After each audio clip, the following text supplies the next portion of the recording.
Hola chicos, bueno, vamos a iniciar con la clase de miembros de mampostería y madera, ¿sale? Yo les pedí que leyeran un poquito del proceso de diseño estructural. En la clase de concreto, pues ya hablamos un poco sobre el proceso de diseño estructural, pero enfocado hacia el concreto, ¿vale? Ahorita vamos a hablar sobre el proceso de diseño estructural como tal, cuáles son las etapas que lo conforman y en cuál nos estamos ubicando nosotros, ¿vale? Les puse esta imagen, a ver, permítanme.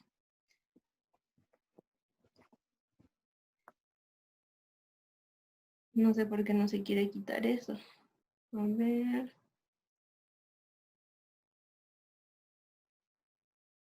Bueno, entonces les estaba diciendo que vamos a hablar como tal de las etapas que componen el proceso de diseño estructural, pero para eso, pues ustedes me las van a ir comentando, ¿sale? Esto que está aquí es una pantalla compartida, es para que yo escriba, es mi pizarra. En esta no pueden escribir ustedes. Hace ratito, pues, podían escribir ustedes en la pizarra, ¿sale? Pero bueno, aquí solamente voy a escribir yo. Y pues les voy a pedir que participen, pero van a tener que abrir su micrófono, ¿sale? Ahora, bueno, tenemos esta imagen aquí de un puente en arco.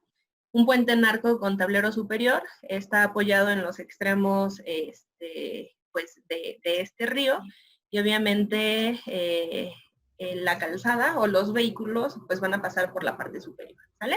A ver, ¿por qué les puse este puente y qué tiene que ver con mampostería? La verdad es que no tiene que ver nada, pero pues yo lo quiero utilizar para que ustedes me vayan describiendo el proceso de diseño estructural. Que bueno, lo que vamos a ver ahorita es el procedimiento general para el diseño y construcción de una obra, ¿sale? Bueno, este puente está aquí, está muy bonito, tiene una forma muy bonita, eh, y pues hagan de cuenta que yo les voy a pedir que lo construyan. Entonces, pues ahí está la imagen. ¿Qué tienen que hacer para construirlo, chicos? ¿Qué se les ocurre? Pues la cimentación para empezar. Muy bien, hay que definir la cimentación. Ok, ¿cómo podemos definir la cimentación? ¿Qué información necesitamos? Estudios de Estudio mecánica de, de suelos. estudio de mecánica de suelos. Súper bien. Estudio de mecánica de suelos. Pero, ¿qué otro tipo de estudio necesitamos? Pues sería un estudio hidrológico para saber los alcances del agua. Exacto, Bueno, en este caso. exacto. Pero yo creo, Ajá, perdón, yo creo que antes necesitamos saber las cargas, ¿no? Que vamos a mandar al suelo también. antes que empezar a hacer la cimentación. Ujú. Sí, o sea, tenemos que pues conocer todo eso, ¿no? Pero sí necesitamos la mecánica de suelos para obtener la capacidad de carga, pues muchas veces se hace con una carga aproximada, ¿no? Pero sí necesitamos definir las cargas. Bueno, ahorita me están mencionando estudios, los estoy escribiendo ahí. Ahí está mecánica de suelos. También me dijeron un estudio hidrológico y un estudio hidráulico, ¿no? Para saber pues las características del río que está pasando por ahí, qué tanto va a subir el agua, si va a llegar a la cimentación o qué es lo que pasa, ¿vale? ¿Se les ocurre otro tipo de información de entrada que deban de tener?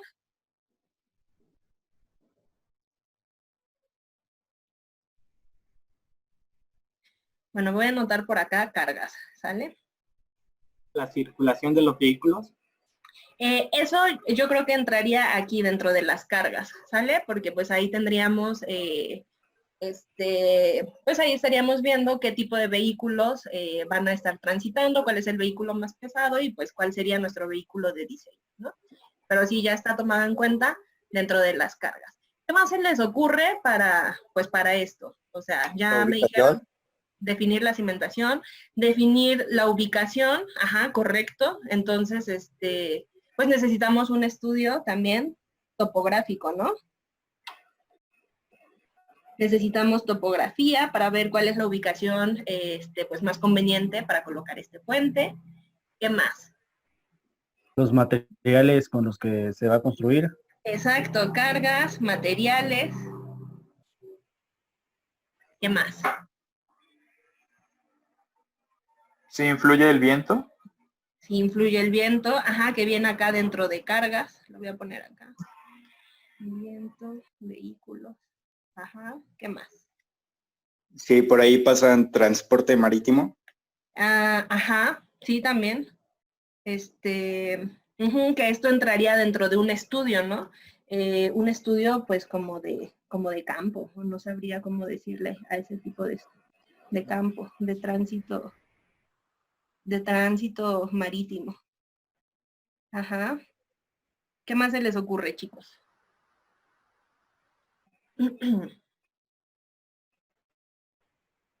Bueno, todo lo que me han dicho está perfecto, ¿sale? Todo lo que tenemos del lado izquierdo son los estudios necesarios o la información previa, ¿sale? A lo mejor también tendríamos que hacer un estudio ambiental para saber, pues, el impacto que va a tener esta construcción.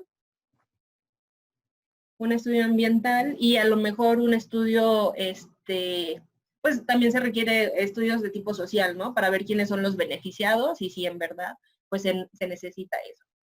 Bueno, entonces, toda esta es la información previa.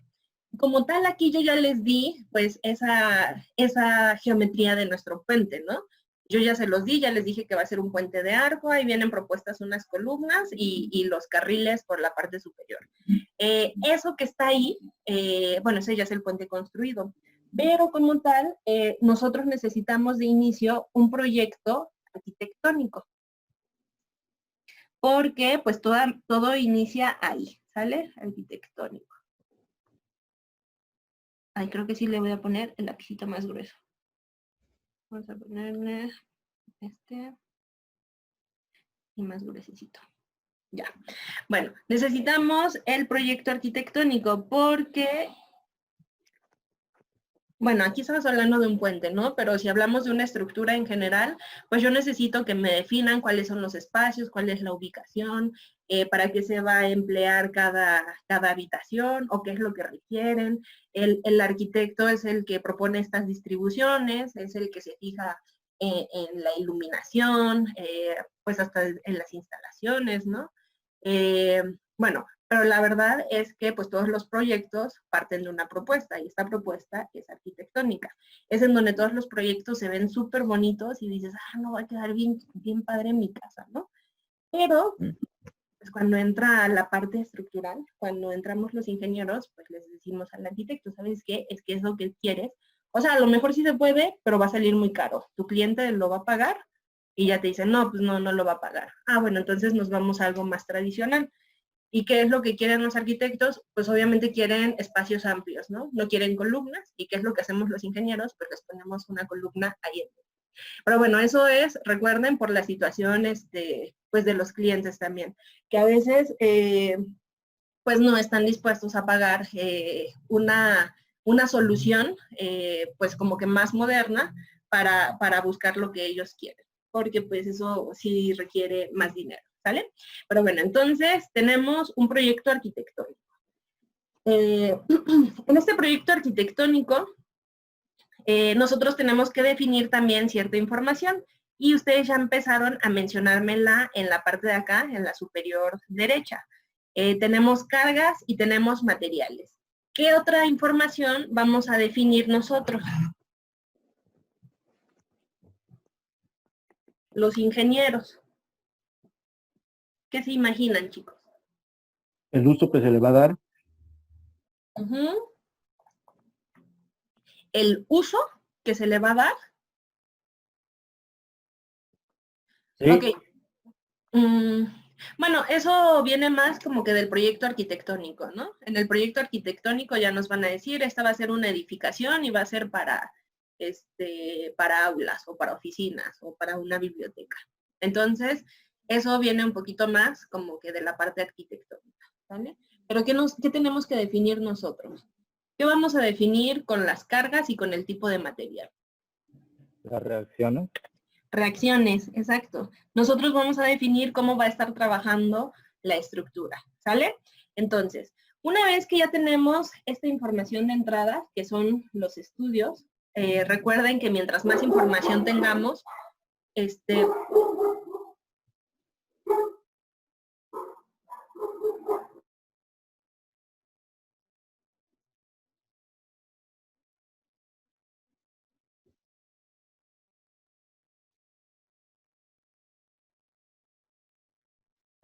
ya.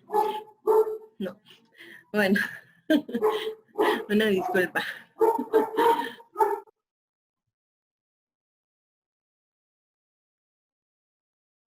Creo que ya. Ay, no. Bueno, así. Bueno, entonces, una vez que tenemos nosotros esta información de entrada, mientras más información mejor, y que ya tenemos definido un proyecto arquitectónico, entonces inicia el proceso de diseño estructural. Este proceso de diseño estructural lo voy a poner aquí y lo vamos a dividir en 3 etapas, ¿vale? Este proceso de diseño estructural, la primera etapa es la estructuración.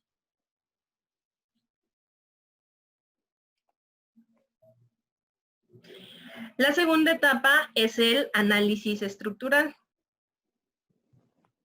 Y la tercera etapa es el diseño como tal. ¿Sale?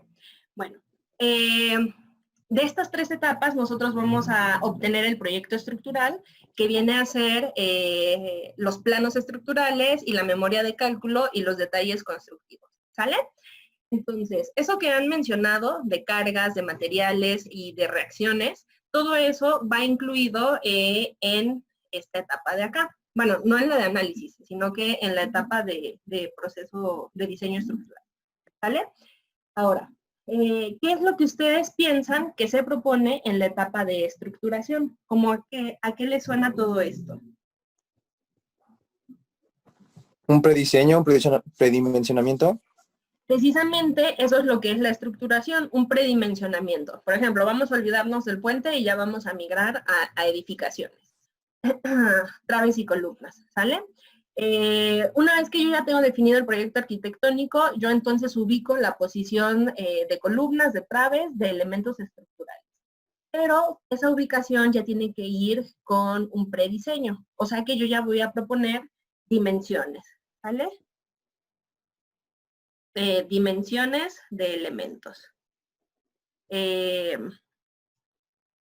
¿De qué estamos hablando ahorita? De traves y de columnas, ¿vale? ¿Y cómo vamos a proponer este prediseño? Bueno, este prediseño va más que nada basado en la experiencia. Si el ingeniero pues ya ha diseñado muchas veces, ya sabe qué material conviene, cuáles van a ser las dimensiones, y eso es lo que empieza a proponer, ¿sale? Si el ingeniero todavía no sabe qué hace, entonces pues se va a un lugar que sea muy parecido al que va a diseñar y pues se copia las secciones, ¿vale? Bueno, no se las copia, sino que las toma como referencia y ya después va a hacer una revisión de que si lo que propone está bien, ¿sale? Pero pues así es como se empieza. Bueno, ya les dije aquí otra cosa que se propone en la estructuración, ¿sale? Les dije materiales. ¿Qué más creen que se puede proponer aquí en la estructuración? Conexiones o condiciones de apoyo. Ajá, sí, vamos a definir si van a ser elementos empotrados o simplemente apoyados. Vamos a ponerle aquí restricciones. ¿Qué más se les ocurre?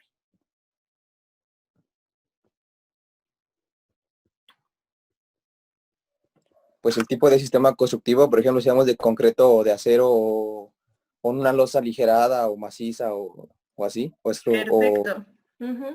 El tipo de sistema constructivo. Ay, ahí no me salió nada. Bueno, ahí dice tipo de sistema constructivo, ¿sale? Vamos a definir a lo mejor si nos conviene más traves y columnas o muros de carga, ¿vale? También hablaron de losas. Vamos a definir el sistema de piso. A lo mejor con una losa maciza la hacemos, a lo mejor el claro es muy grande y entonces tenemos que proponer algo más grueso para que resista las vibraciones. Y en lugar de irnos a una losa maciza, pues nos pasamos a una losa aligerada, ¿vale? O a lo mejor si estamos trabajando con acero, pues proponemos una losa acero, ¿Sale, chicos? Bueno, todas esas son las propuestas que nosotros vamos a hacer en la estructuración.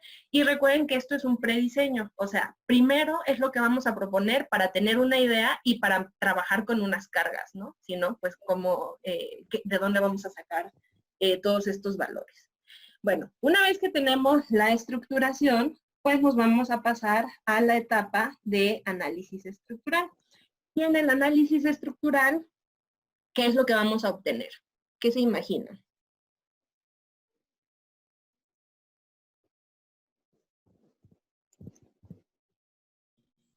Las revisiones. No, todavía no va ahí. En el análisis estructural, ¿qué hacían en su clase de análisis?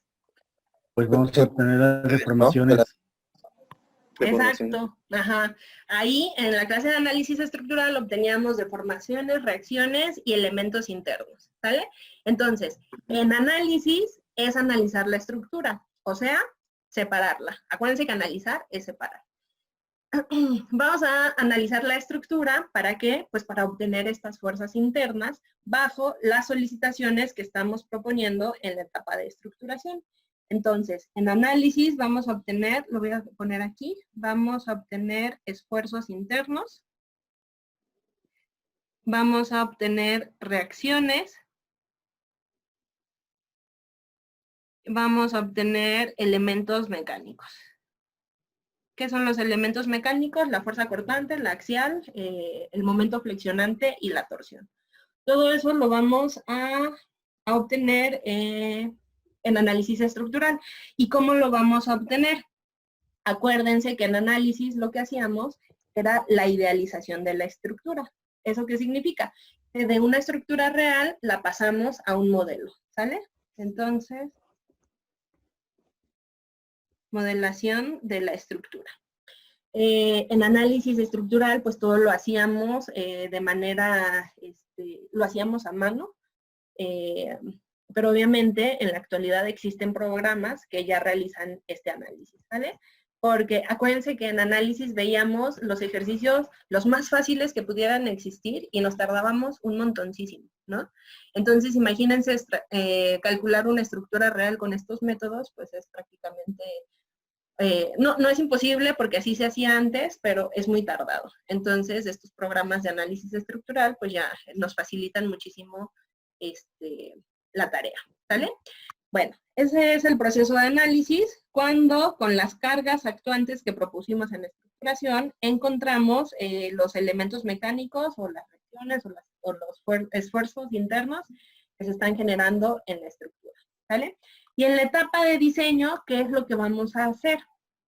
Ya lo habían mencionado hace ratito. ¿Cómo dijeron? ¿Qué palabra? Revisiones. Revisiones, ajá. Dijeron revisiones. Ok.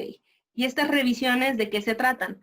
Bueno, pues vamos a ver con los elementos mecánicos obtenidos acá. O sea, vamos a ver el momento máximo que se genera. Vamos a ver si lo soporta la trave que propusimos en la estructuración. ¿Y esa revisión de qué se trata? Pues es una revisión por flexión. También se pueden hacer revisiones por cortante. También se pueden hacer revisiones por flecha. Y pues por todos los elementos mecánicos, ¿no? Por tensión, por compresión y por las combinaciones de estos. Entonces, en el diseño es eso, revisar. Revisar si pasa la sección propuesta. Y este es el proceso de diseño estructural. Hace ratito, en concreto, mencionábamos que es un proceso cíclico. ¿Por qué? Porque si en la estructuración proponemos nosotros, no sé, dan de cuenta, este es el marco que voy a estar analizando, ¿sale?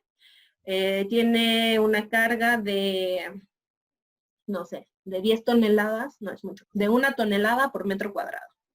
Y el claro que va a cubrir es de 3 metros. O sea, es bien poquito, ¿no? 1 tonelada por metro cuadrado y un claro de 3 metros, bueno, yo lo ubico como que es muy poquito, ¿no? Y hagan de cuenta que alguien propone una sección aquí de 60 centímetros por 60 centímetros. una sección cuadrada de columna. Cuando haga el proceso de análisis estructural, aquí le va a salir un momento súper chiquito, a lo mejor un momento como de 2 toneladas metro, si es que llegamos a tener aquí una fuerza inclinada, perdón, una fuerza horizontal, y a la hora de hacer la revisión, ¿qué nos va a salir? Pues que esta sección de 60 por 60 está súper sobradísima, ¿no? Entonces, ¿qué hacemos? Pues tenemos que disminuir la sección. ¿Y qué es lo que va a pasar? Pues que vamos a regresar a la parte de estructuras. ¿Por qué? Pues porque vamos a proponer nuevas dimensiones, a lo mejor ahora de 50 por 50. Vamos a realizar nuevamente el análisis para encontrar los momentos y vamos a hacer nuevamente la revisión. Entonces, este proceso cíclico puede ser tan largo o tan corto, pues dependiendo de nuestra estructuración y de nuestra experiencia, ¿no? Por ejemplo, aquí de 60 yo me fui a 50, pero a lo mejor hasta con una columna de 30 por 30 ya pasa eso, ¿no? Pero si me voy de primero 60 por 60, luego 50 por 50, pues ya van 2 veces el mismo proceso. Luego si bajo a 40 por 40, pues va de nuevo el proceso. Y luego si bajo a 30 por 30, pues ya van 4 veces, ¿no? O sea, hice el mismo proceso 4 veces para llegar a que la columna de 30 por 30 es la que pasa. Mientras que alguien con un poquito de más experiencia, pues desde un inicio dice, no, ¿saben qué? La de 30 por 30 va a pasar. Haces el análisis y haces el diseño y efectivamente esa fue la que pasó. ¿Sale, chicos? Bueno, ese es el proceso de diseño estructural. Ahora, si continuamos hablando del proceso de diseño y construcción de una obra, acuérdense, la primera etapa es proyecto arquitectónico junto con toda la información necesaria. Luego viene el proceso de diseño estructural y una vez que ya tenemos el proyecto estructural, entonces, pues, ¿qué es lo que sigue? ¿Qué se les ocurre? Hacer los planos o la memoria de cálculo. Ajá, bueno, vamos a tener planos, obviamente, de aquí de la parte estructural, ¿no? Y la memoria de cálculo. Ese es un resultado, o es un resultado que vamos a obtener del proceso de diseño estructural. ¿Qué más? Una vez que tenemos planos y memoria, ¿qué sigue? Definir el material con el que se va a construir. No, eso ya lo definimos en la estructuración. Eso ya está. Ya tenemos el proyecto arquitectónico, ya tenemos la ubicación de los elementos resistentes. Ahora, ¿qué sigue? Acuérdense que ya estamos en la parte general de la construcción de una obra.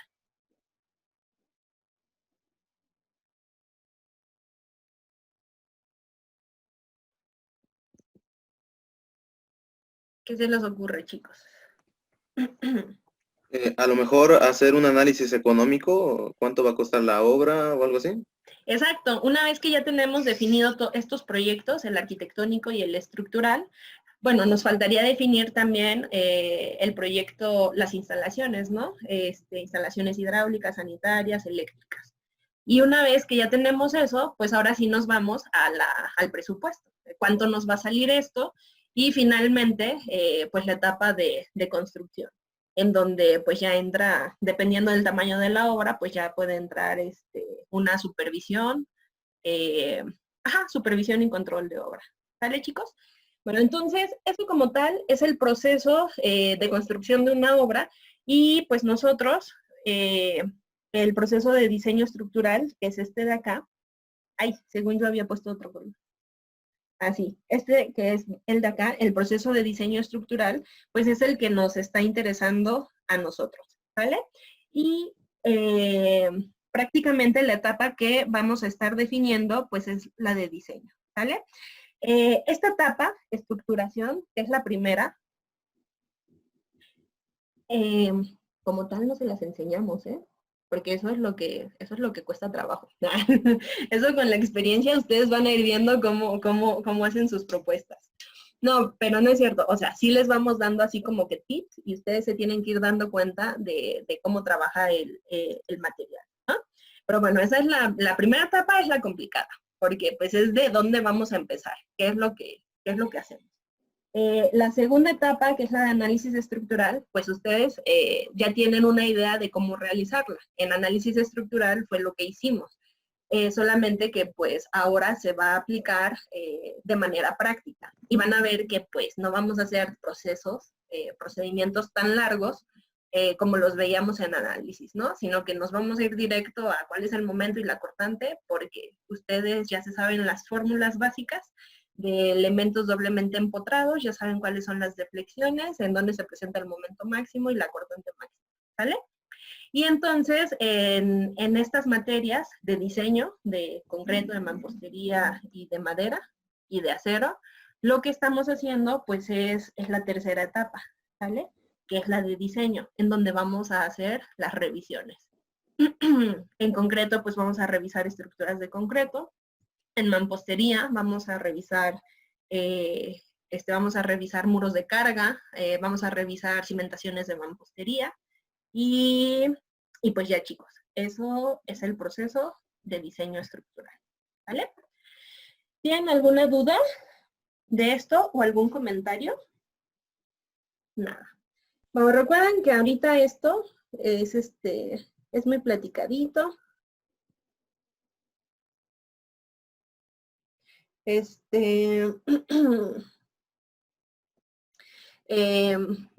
es para que ustedes vayan teniendo como que un panorama un poco más amplio de lo que es el diseño de estructuras. Y pues más adelante vamos a iniciar con los cálculos. Pero ahorita pues todavía no, ¿vale?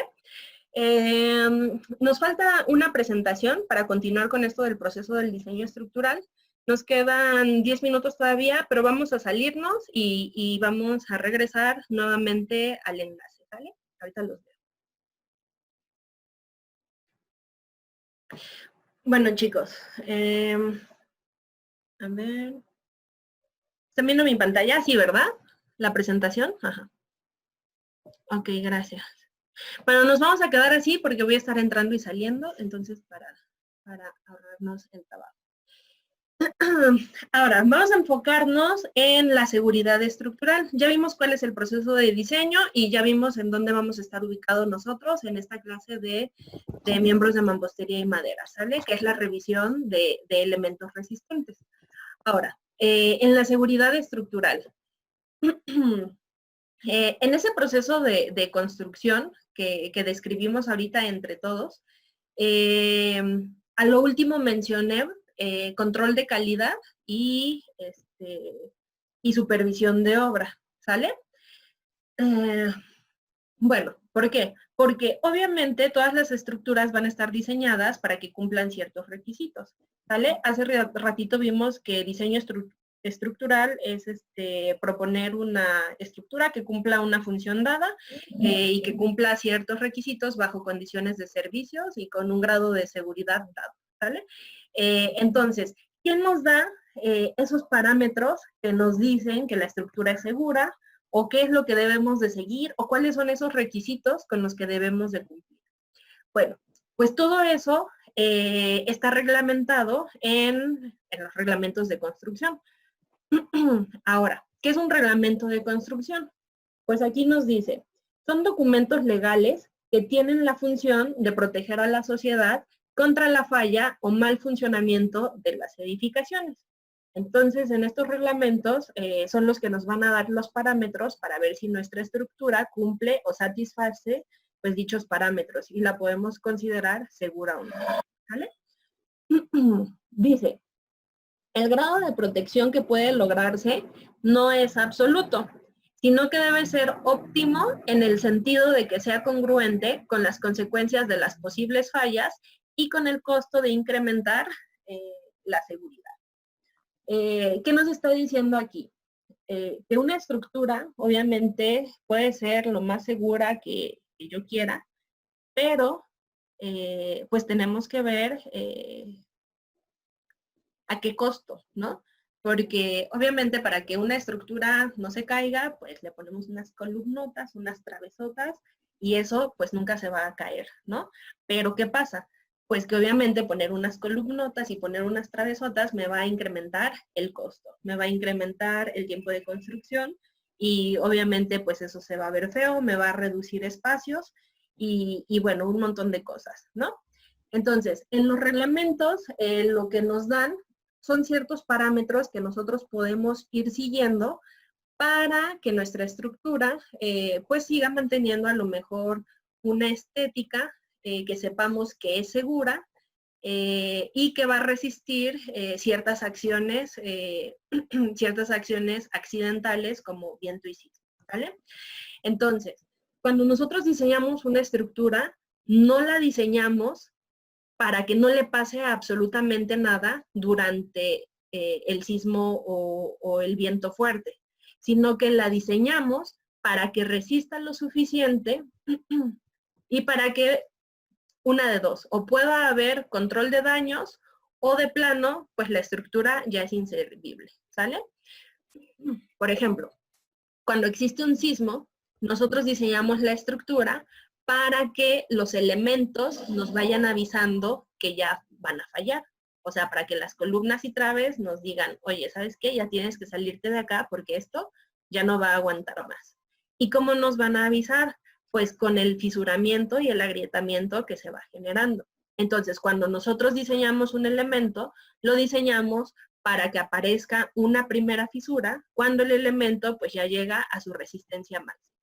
Pero sabemos que una vez que aparece esa fisura, todavía esa columna o ese elemento resistente todavía va a tener cierta capacidad de carga y que una de dos, les digo, o se pueden reparar los daños o de plano ya es pérdida total, ¿sale? Entonces, para eso diseñamos nosotros. No tanto para resistir absolutamente todo, sino para que resista, sino para que nos avise que ya va a fallar.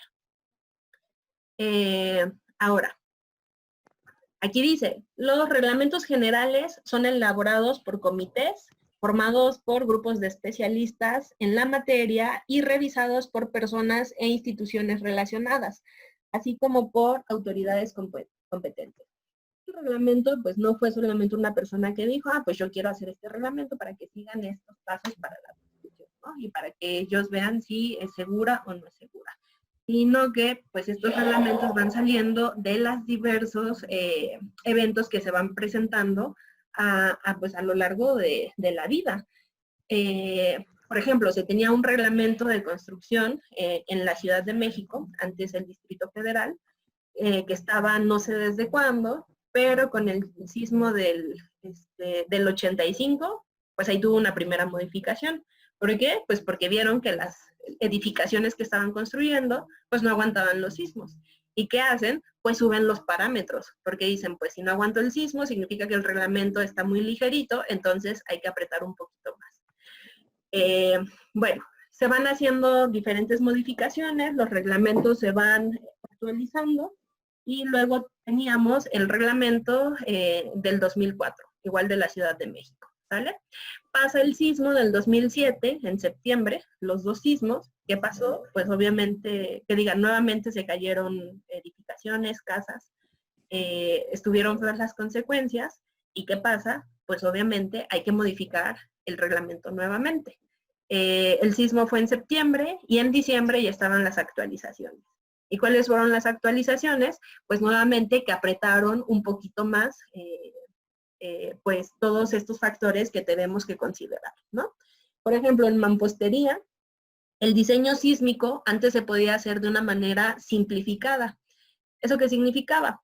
Que si tu casa cumplía con ciertas reglitas, o sea, que si no tenía un área más grande de cierta área, que si no era más alto de tantos metros, que si tenía muros de mampostería continuos, o sea, tú verificabas ciertos pasos y si eso lo pasabas, entonces tú podías hacer un análisis sísmico estático simplificado. O sea, era una revisión muy sencilla, que la vamos a ver aquí en el curso. Pero en el nuevo reglamento dicen, ¿saben qué? Los edificios que se cayeron fueron de mampostería, entonces ese análisis sísmico estático simplificado ya no está. Desapareció. En el reglamento del 2017 ya no existe y entonces ya te mandan a hacer un análisis estático normal. O sea, calcular fuerzas estáticas y ver si la estructura es capaz de resistirla, ¿vale? Bueno, entonces esos son los reglamentos y las modificaciones que pueden ir teniendo. Ahora, esto que dice aquí, yo lo saqué de la página del gobierno de la Ciudad de México. Y dice, México es el único país en América Latina que no cuenta con un reglamento a nivel nacional. Y bueno, ahí dice que con base en el artículo 115, se supone que cada municipio debe de tener su propio reglamento, ¿sale? Si lo dice esa página, yo le creo. Y sí, se supone que cada estado debe de tener su reglamento. La verdad es que yo nunca he utilizado el reglamento de Veracruz para diseñar. Casi todos diseñamos con el reglamento de la Ciudad de México. Y no tanto con el reglamento, sino con las normas técnicas complementarias que van dentro de este reglamento. ¿Vale? Aquí dice reglamento de construcción del Estado de Veracruz. Voy a dejar de compartir esta pantalla y les voy a mostrar otras cosas. Bueno, antes de continuar. De pasar a la otra pantalla. Aquí dice Reglamento de Construcción del Estado de Veracruz, porque sí tiene uno, pero es de 1979, ¿sale? Luego aquí dice Reglamento de Construcción de la Ciudad de México, es en el que nos basamos todos, pero les digo que no tanto el reglamento, sino como en las normas técnicas complementarias. Este reglamento ha de ser de 100 hojas y estas normas técnicas complementarias, cada una ha de ser como de 300, ¿sale?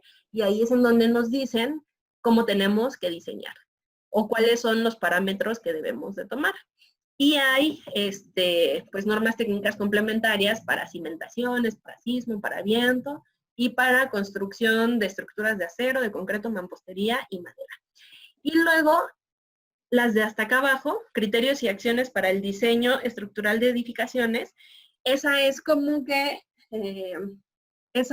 la base de todos los reglamentos, porque ahí te dicen el tipo de estructura, te dicen los tipos de cargas, te dicen qué carga viva a tomar, te dicen cuáles son los factores de carga. Entonces, todo lo que no encuentren en los reglamentos propios de cada material, por así decirlo, pues va a estar en este de acá abajo, ¿sale?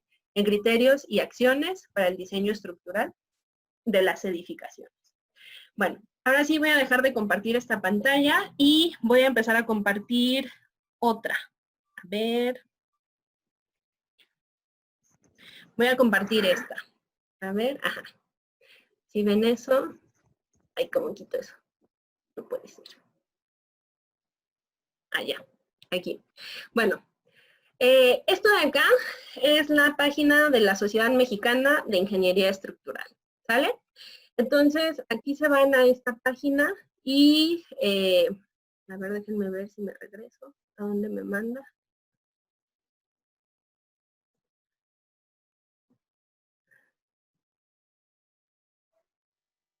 Bueno, es que quería entrar a la página de inicio, pero en el menú principal se van a documentos técnicos y en documentos técnicos vienen las normas técnicas complementarias y vienen los reglamentos por cada estado.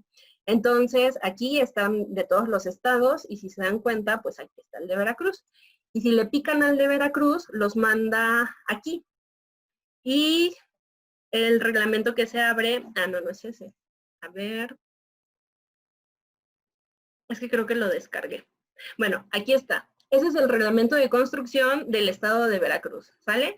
Se supone que es de 1979 y aquí cuando estás leyendo te dice, de conformidad con el artículo 2, aquí, de la ley, dice que el cumplimiento y observaciones de las disposiciones de este reglamento y de sus normas técnicas complementarias. O sea, en el reglamento de Veracruz mencionan normas técnicas complementarias, pero yo no sé cuáles son, o sea, nunca las he visto. Si alguien las encuentra, pues me las puede pasar, por favor. Pero, bueno, creo que no hay, como tal, creo que no hay, ¿sale? Y los reglamentos de construcción se enfocan más como que a trámites, o sea, lo que tienes que hacer si vas a construir una casa, qué documentos tienes que entregar, qué trámites tienes que hacer y todo eso, ¿sale? Y son muy poquitas hojas, porque como tal, ahí no te dicen cómo diseñar la casa. En el reglamento, recuerden, son como trámites y en las normas técnicas complementarias, pues ya son los parámetros de diseño, ¿sale? Bueno, entonces me regreso a la página de la Sociedad Mexicana de Ingeniería Estructural y les digo que pues aquí vienen las normas técnicas complementarias. Aquí dice descargar el PDF. Y bueno, yo ya lo tengo descargado. Ahora les voy a compartir esa pantalla, que es esta de acá. Me parece que es esta de acá. Ajá. Aquí están las normas técnicas complementarias, ¿sale? Aquí vienen casi todas, están las de concreto, mampostería, madera, diseño de edificaciones, acero, sismo y viento, y si se dan cuenta, pues son 712 hojas, ¿vale? Entonces, la persona que se sepa estas 712 hojas, pues va a saber o va a tener un diseño conforme el reglamento. Aquí lo que pasa es que pues hay que interpretarlo, ¿no? Y como es un reglamento, algo tan fácil que es poner en fórmulas, luego viene escrito. Entonces, por eso es como que un poquito tedioso, ¿no? Y por eso a mucha gente no le gusta el diseño, porque pues hay que leerse todo eso. Y estas son las normas técnicas complementarias de la Ciudad de México, pero obviamente, pues hay institutos que tienen sus reglamentos, por ejemplo, Comisión Federal de Electricidad saca sus reglamentos para diseño por sismo y por viento, porque pues ellos tienen muchas torres, entonces sacaron su reglamento. O incluso podemos tomar reglamentos del extranjero que sabemos que se aplican aquí, como el ACI, que es el de concreto, ¿vale? Pero bueno, la verdad es que estas normas técnicas complementarias pues son prácticamente una copia del ACI, las de concreto. Pero bueno, de eso se tratan los reglamentos, ¿vale, chicos? Bueno, ya ustedes luego le darán una ojeada a todo esto, ya saben en dónde lo pueden descargar. Obviamente aquí para mampostería y madera únicamente vamos a utilizar esos apartados y el último que les mencionaba, ¿vale? El de diseño de obras. Y vamos a terminar con la presentación.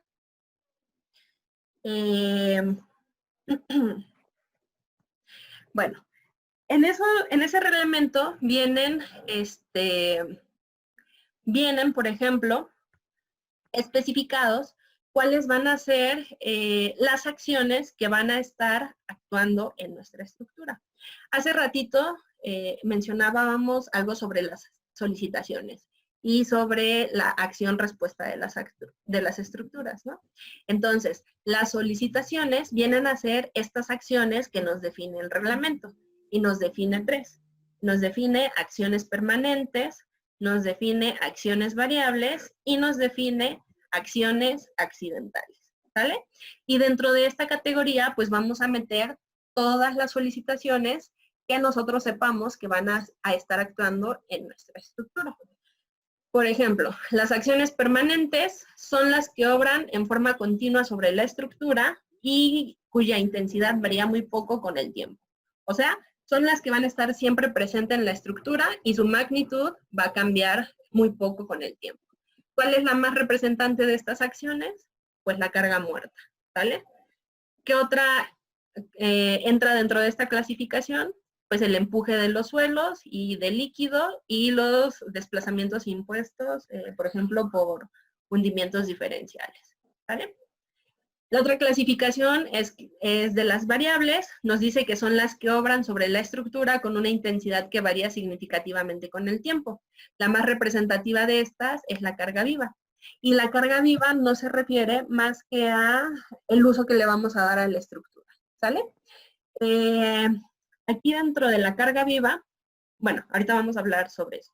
Nos vamos a la última clasificación, que son las acciones accidentales. Y aquí nos dice que son las que no se deben al funcionamiento normal de la edificación. Permanentes y variables, sí, son las que van a estar actuando sobre la estructura. Pero las accidentales son las exteriores. Y estas accidentales, pues las más representativas, son acciones de sismo y de viento. Pero también podemos considerar granizo, explosiones, incendios y otros, ¿vale? Obviamente, mientras más acciones accidentales nosotros le metamos a la estructura, pues nos va a salir una estructura que demande mayor capacidad o mayor resistencia. Entonces, para eso el reglamento también nos marca ciertas combinaciones que debemos hacer.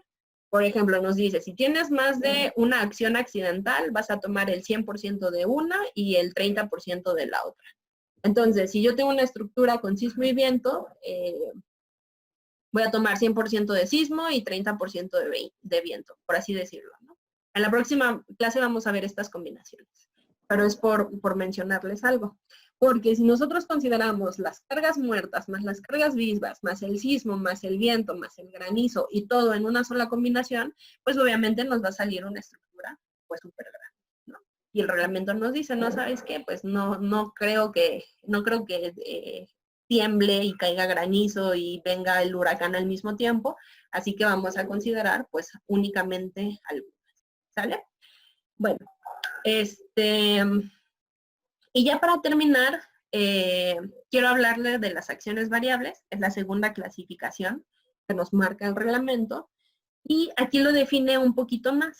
Dice, se considerarán cargas vivas las fuerzas que se producen por el uso y ocupación de las edificaciones y que no tienen carácter de permanente. Como les decía, es el uso que le vamos a dar. Muchas veces cuando mencionamos carga viva, pues relacionan con las personas, ¿no? Y piensan que es el número de personas que pueden soportar, pero no, o sea, carga viva se refiere al uso. Y aparte de contabilizar a las personas, pues obviamente contabiliza los muebles que pueden estar ocupando ese espacio, ¿no? Por ejemplo, esta tablita igual viene en el reglamento y nos dice, si tu edificación va a ser una casa habitación, de carga instantánea puedes utilizar 80, de carga accidental puedes utilizar 100 y de carga máxima puedes utilizar 190 kilos sobre metro cuadrado. Pero si tu edificación en lugar de ser casa habitación ya es de aulas, pues fíjense cómo aumenta la magnitud, ¿no? De 190 lo suben hasta 250. ¿Por qué? Pues porque en un salón puede haber mayor concentración de personas y de muebles que en una casa de habitación.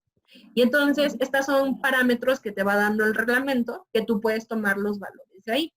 Pero si de repente tú sabes que vas a diseñar una estructura que no está dentro de lo que viene aquí en el reglamento, entonces tú tienes que hacer un análisis de cargas y tienes que ver cuál es la magnitud de las cargas que va a estar soportando.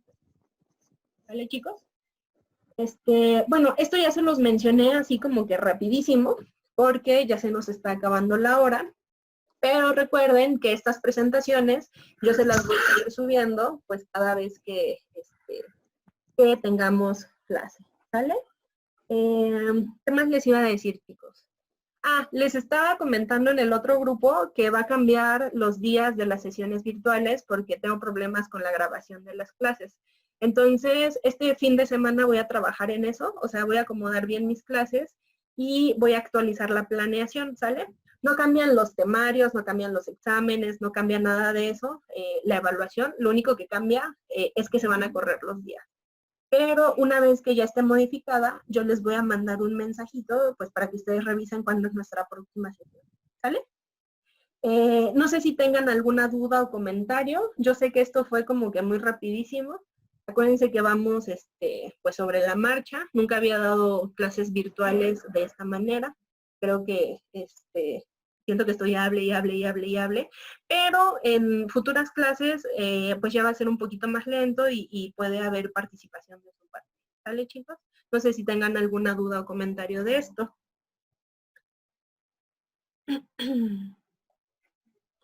¿O todo bien? No, todo bien, maestra. Perfecto, chicos.